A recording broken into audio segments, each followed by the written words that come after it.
Todos nós tentamos entender o que tem acontecido no STF. Eu, sinceramente,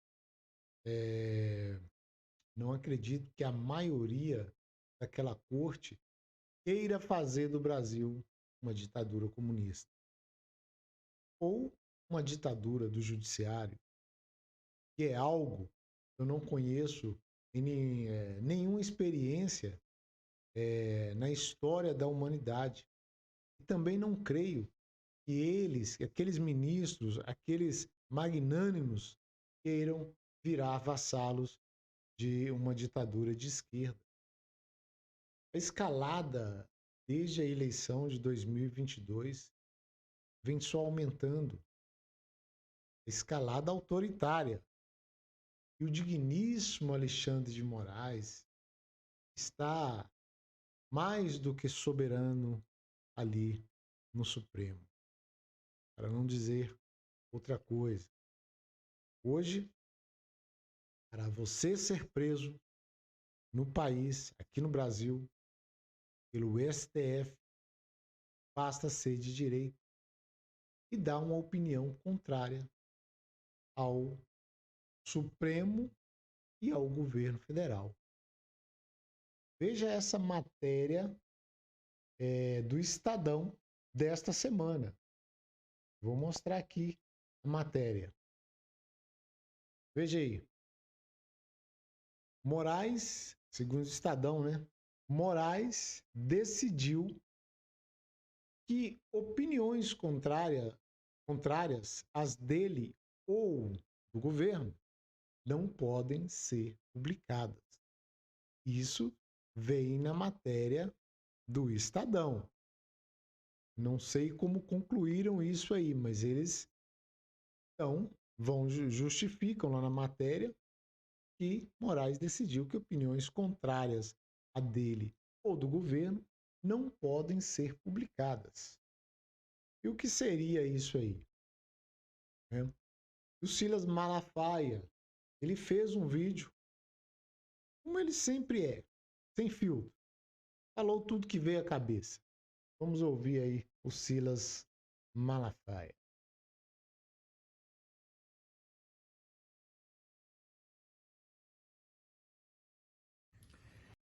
Povo abençoado do Brasil, vou mostrar a tática que o ditador Alexandre de Moraes utiliza para promover perseguição política e também a qualquer pessoa que se levanta contra as suas ideias. Vou provar para você qual é o esquema, como é que ele faz. Ele pega seus inquéritos e dá uma amplitude universal e eterna. Isso é, para colocar qualquer pessoa dentro do inquérito. Eterna, nunca encerra. Vamos à prova? Lembra aí da questão do cartão de vacinação? Ele mandou prender assessores de Bolsonaro que não tem foro no Supremo. Apreende os celulares de Bolsonaro e dessa gente. Para que ele faz isso? Para bisbilhotar o que as pessoas falam, para produzir provas para incriminar. Agora eu pergunto, o que tem a ver cartão de vacinação com inquérito de milícias digitais? Nada. Estou provando. Quer ver um outro assunto? A discussão do projeto das fake news. Ele abre inquérito contra as plataformas que são contra o projeto, porque ele é a favor. Mas ele não abre inquérito contra a Globo, porque é a favor do inquérito e a Globo tem interesses econômicos. Eu estou mostrando para você. Alexandre de Moraes tem a missão de ser guardião da Constituição, mas ele envergonha o judiciário, seus pares, porque ele estupra a Constituição e as leis do país. Uma verdadeira vergonha. Vou provar o que falei. Ele rasga o artigo 53 da Constituição e prende deputado que está protegido por suas falas, votos e opinião. Ele rasga o artigo 129 da Constituição, o Ministério Público é o senhor da ação penal, o fiscal da lei. Ele preside um inquérito imoral e ilegal de fake news, onde o Ministério Público não participa. Ele prende um coronel do Exército, assessor de Bolsonaro, o Cid, que está protegido, a lei 6.880, artigo 74, só pode ser preso em flagrante. Cadê o alto comando do Exército? E esse frouxo general que comanda o Exército, esse cara faz o que quer. Ele joga na lata do lixo todo o rito processual, ele não respeita as instâncias da justiça, o que está no artigo 5º, o inciso 55, o duplo grau de jurisdição, que tem instâncias superiores e inferiores para as pessoas recorrerem. Processo que está na mão dele, ninguém pode recorrer a nada. Isso é uma vergonha, é uma afronta à Constituição, ao povo e ao Estado democrático de direito. Quem vai parar o ditador Alexandre de Moraes? Quem podia parar é o Senado. Mas como? Se temos um frouxo que preside o Senado, Rodrigo Pacheco, e grande parte de senadores que tem medo dele. Arthur Lira, presidente da Câmara, que é um subserviente a ele. OAB e ABI, que são omissos. Partidos de esquerda que aplaudem a perseguição que ele promove contra seus adversários. Quem vai parar? Grande parte da imprensa que tem interesses e que se cala diante das aberrações dele? Eu vou dizer quem é que pode parar o ditador Alexandre de Moraes. Primeiro, seus pares. Os 10 ministros do STF estão sendo envergonhados por esse camarada. Vocês podem chamar ele e dizer: chega, pare, encerre isso. Segundo, o povo, que é o supremo poder de uma nação. Terceiro, Deus, que é o supremo poder do universo, e que eu apelo: ó Deus, manifesta a tua justiça em nome de Jesus contra a injustiça desses homens maus. Eu quero dizer ao ditador Alexandre de Moraes: na história não tem um ditador que ficou em pé o tempo todo. Sua hora vai chegar. E se você não parar, você vai cair. Escute o que eu estou dizendo. Deus abençoe o Brasil. Aí, o Silas Malafaia falou tudo. E Arthur Vigílio saiu da toca. Alguém conhece o Arthur Vigílio? Até 2022 ele estava na ativa aí. Enquanto alguns poderiam defender a Constituição, a liberdade, aí estão fazendo o contrário. Estão defendendo a censura, estão se calando diante de tantos absurdos, de tantas inconstitucionalidades, e de quem a gente não espera nada, vem algum alento, ainda pisando em ovos. Pois é, já na juventude, o Arthur Vigílio foi militante lá do Partido Comunista Brasileiro. Posteriormente, foi filiado ao PMDB, ao PSB, e atualmente ele era filiado ao PSDB. Outro partido de esquerda que a gente imaginava que poderia ser de direita, né? Partido do qual foi um dos fundadores, foi até um dos líderes do governo aí do Fernando Henrique Cardoso, o socialista Fabiano, na Câmara isso, ocupou o cargo aí de ministro-chefe da Secretaria-Geral da Presidência da República e depois foi eleito senador em 2002. Em 2016, ele já havia sido eleito,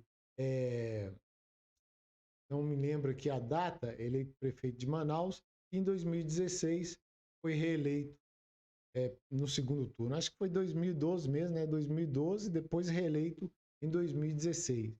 E após, então, 33 anos de PSDB, anunciou a sua desfiliação, o desentendimento aí com o presidente da sigla, o Bruno Araújo, e agora está atualmente sem partido.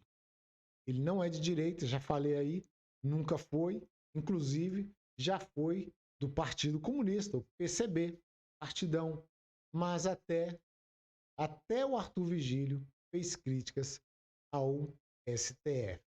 Vamos ouvir aí o que ele falou. Estou abismado com o número de pessoas que chegam para mim e dizem que têm medo do atual Supremo Tribunal Federal. Eu digo que não. Primeiro, que eu não sou chegado a medos. E segundo, muito menos eu teria medo de quem é o o encarregado de garantir a Constituição e, portanto, a liberdade dos cidadãos e das cidadãs, que é o Supremo Tribunal Federal. Eu dou exemplos do passado. Ribeiro da Costa, 1,60 m de altura, uma autoridade moral que valia por 3 metros. Ele deu um habeas corpus para o governador de Pernambuco, Miguel Arraes, caçado pela ditadura, e o ministro da Guerra de então, uma figura bastante boçal, general Costa e Silva, disse que não ia permitir que se cumprisse a ordem. Ribeiro da Costa pegou o avião, foi para Recife, Fernando de Noronha, e voltou com o governador caçado, Miguel Arraes. Ou seja, a coragem dele foi mais forte do que a força do general que queria mostrar uma força moral que não lhe assistia. Aliomar Baleeiro, baiano, colega de meu pai, ele foi nomeado também pela ditadura para ser ministro do Supremo Tribunal Federal.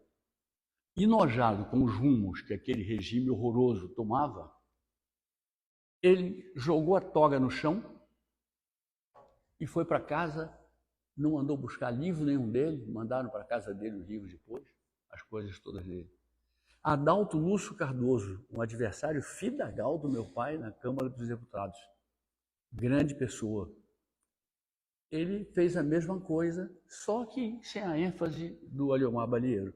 Ele deixou a toga discretamente, elegantemente, em cima da mesa e saiu da sessão e nunca mais voltou, correspondendo isso ao fato de ele ser um homem público assim, irrepreensível, impecável.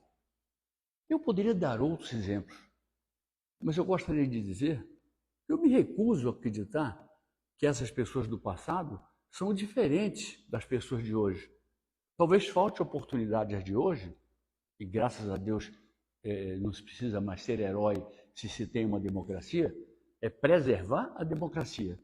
Mas muito bem, eu não acho que obrigatoriamente essas pessoas do passado sejam melhores que as de hoje. As de hoje sabem que ai do ministro, ai de quem quer que seja, que ouse afrontar a democracia brasileira. Ai de quem ouse pensar numa coisa dessas. Já vira pária só de pensar. E depois é pária para sempre se tentar de fato participar de alguma coisa nesse sentido. Por isso que eu respeito a tradição do Supremo. E por isso que eu imagino que quem acha que é dono do Supremo vai se dar mal. Quem acha que manda no Supremo vai se dar mal. O Supremo tem que ficar no seu galho, é um macaco no seu galho. O Legislativo é um macaco que tem que ficar no seu galho. E o Executivo é outro macaco que tem que ficar no seu galho. Cada macaco no seu galho.